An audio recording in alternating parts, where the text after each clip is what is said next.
தமிழ்நாட்டில் அதிமுக எம்எல்ஏக்கள் பதவி விலகிய கையோடு தாவேகாவில் இணைந்திருப்பது மக்களாட்சி அரசியலுக்கு உகந்ததல்ல என கூறியுள்ள சிபிஎம் அரசியல் தலைமை குழு உறுப்பினர் பாலகிருஷ்ணன், புதிய மாற்றத்தை கொண்டு வருவதாக கூறும் தாவேகாவுக்கு இது நல்லதல்ல எனவும், புதிய அரசின் செயல்பாடுகளை பொறுத்தே தங்களின் அடுத்த கட்ட அணுகுமுறை அமையும் எனவும் எச்சரிக்கை விடுத்துள்ளார்.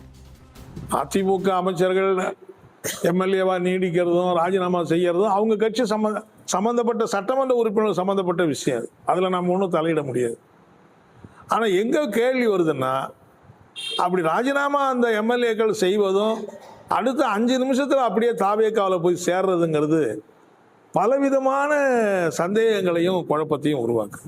எப்படி அது எம்எல்ஏ பதவியை ராஜினாமா பண்ணுங்கிற முடிவுக்கு எப்போ எப்படி வந்தாங்க? பண்ண உடனேயே திடீர்னு வந்த உடனே அவங்களை எப்படி கட்சியில் சேர்த்து, அப்போ முன்னேற்பாடு எதுவுமே இல்லாமல் செய்கிறாங்களா என்கிற ஒரு கேள்வி என்பது நியாயமான கேள்வி எழும்புது.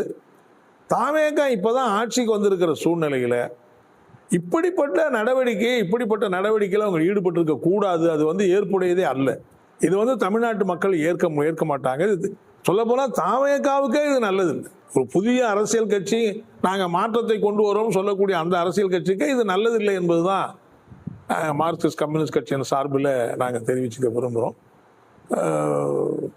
மற்றபடி இந்த அரசு இன்னைக்கு வந்திருக்கு, அரசு செயல்படுது, அரசனுடைய போக்குகள் செயல்பாடுகள் எப்படி இருக்குங்கிறத பார்த்து அதன் மீது எங்களுடைய அணுகுமுறை என்னங்கிறத நாங்கள் பின்னாடி சொல்லுவோம்.